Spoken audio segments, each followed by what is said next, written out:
if there's one thing I want you to know, is that I'm not special, right? I'm not like this gifted individual who grew up with amazing talents and things like that. I want you to know that if you were created by God, which I believe you were, then you in itself, you have your own gift. And the gift is the ability to choose. See, God gave us free will. You get to choose what you do and what you don't do. And so if you were to look at me, if someone were to just look at me, this man's got a neck tattoo, he's jacked, right? Like jacked, he's got a neck tattoo, he's 5'7", all right, what's this guy got going for him? Like, oh, he probably fucked up. You know what I'm saying? So I'm not special. I've drank, all right? I've done some drugs in the past. I've slept around. I've eaten crappy food, you know? I'm not someone special. But I started to learn and I started to look for what I actually wanted in my life. And I got little bits and pieces, a taste of it growing up. I got the taste of being jacked. I got the taste of falling in love. I got the taste of doing a job that I enjoyed. You see, growing up, my mom and dad did what they could to give us a very comfortable life. I was never worried about food. I was never worried about clothes. I was never worried about a roof over my head. I was never worried about those things. Like, they never crossed my mind, as I'm being honest with you.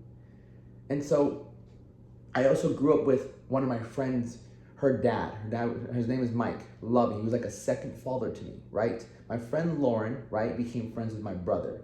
And so then my brother introduced me to Lauren. I introduced Lauren to my friends, Victor, TK, Cody, a bunch of my friends. And we all became really close. Now, Lauren's dad owned his own business. I knew jack shit about business. Like, I didn't know. All I knew is that Lauren's dad, we'd go over to his house, right? And he was divorced. And he had food for us. He had a pool. And we would all just vibe together. And we became really good friends. And I realized that I just enjoyed my life. I didn't know what was going on at home, if I'm being honest. Like, my parents worked, sometimes they were struggling. My dad worked a lot, but I just never knew. And so 15-year-olds came, at 15, I got like a regular job. I just got a job mowing lawns with my buddy, right?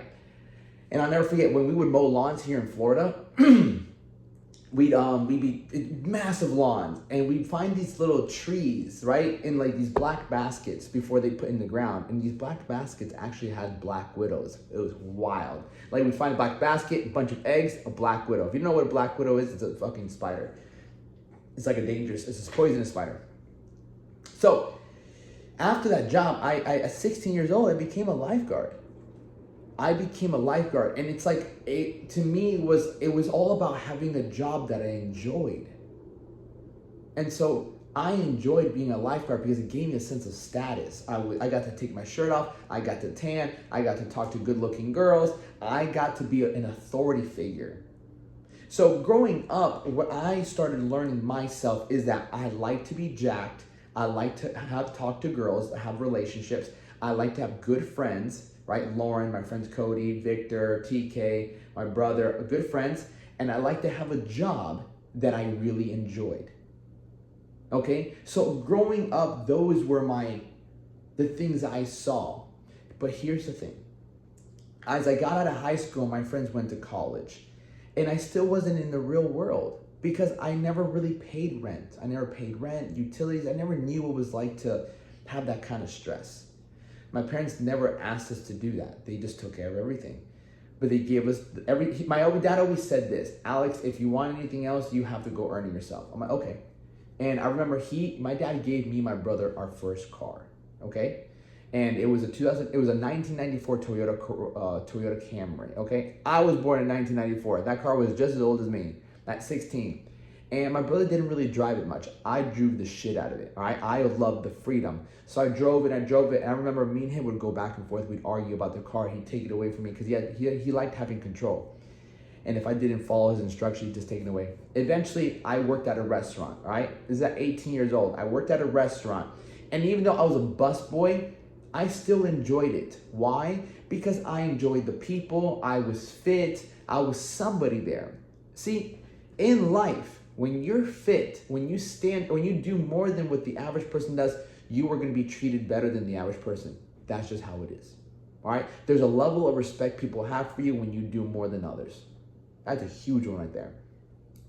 So as I worked for my bike, 3 months later, after scrubbing and washing dishes, after cleaning tables, as it's being yelled at, I got my motorcycle, right? So I learned the value of discipline and also sacrifice. Like, I wouldn't spend a dime. When I was working at that restaurant, I wouldn't spend a dime.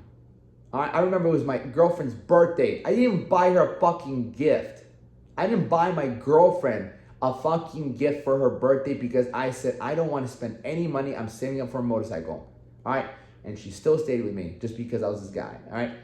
So you have to understand, as I got older, I started realizing that I wanted to be successful in my life. I wanted to have money. I wanted to have the body I wanted.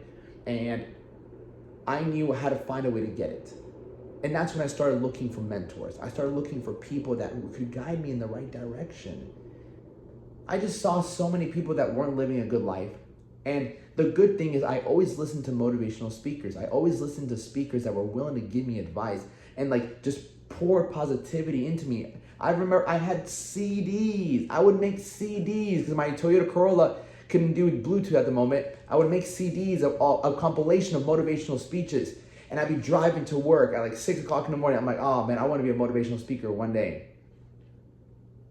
And I surrounded myself with those type of people. I was never around negative people like that. I didn't put myself in the situations like that because I was always fit. Working out allowed me to create a level of energy that a lot of negative people could not be around. You have to understand, your level of energy either attracts or repels people. If you're super negative, you're going to repel positive people and you're going to attract negative people. Right? When you're fit, there's a level of energy that you cultivate and you put out there that people want to be around. Doesn't matter where you're at financially. I wasn't always good financially. I wasn't. I'm a lot better place now. But before then, I was very physically fit and it showed the discipline, it showed the energy. People were infatuated by my energy and they are now, they are still now. And it's only bumped up because of where I'm at financially. And so understand this. It's not that I be this super special, I'm so positive. I'm like, I created this person by following a set of principles, a set of habits, a system that created me a more habitually positive mindset. So if you're struggling with these mindset, understand that when you look at me, you're looking at a reflection of what you could be. Again, like my friend, I dropped out of college. All my high school and middle school years, all I did was work out and chase girls. That's all I did, right? So I'm not this brilliant person. I found people who taught me a different way of doing things, a different way of thinking. I followed systems. And that's what I teach now. I teach people how to follow a system that I can follow, that anybody can follow if they're willing to take the first step. And that's also why I created the roll call program. I created this thing called the roll call program to get people like yourself who, if you have negative self-talk, if you have bad eating habits, you can't stop drinking, can't stop smoking, can't seem to wake up early, and you don't have like-minded people around you, I created this so we can create a community of people. Because if you watch me, understand that I care about you and I appreciate you watching me. So the next best thing I can do for you is not just motivate you, but is change your life, right? So if you look down below, there's a link. It's going to be the roll call program. You can click it and it's going to take you to a video. You can just watch the video. And if you actually want to change the quality of your life, get around people who are pushing, want to win in life, because I'm climbing to the top and you're either with me or you can get the fuck out of my way, right? So you can click that link below, check out the roll call program, become part of this community and realize I'm not special. There's just a system I follow and that system is down below, okay? I love every single one of you. Take care and I'll see you in the roll call program. God bless you.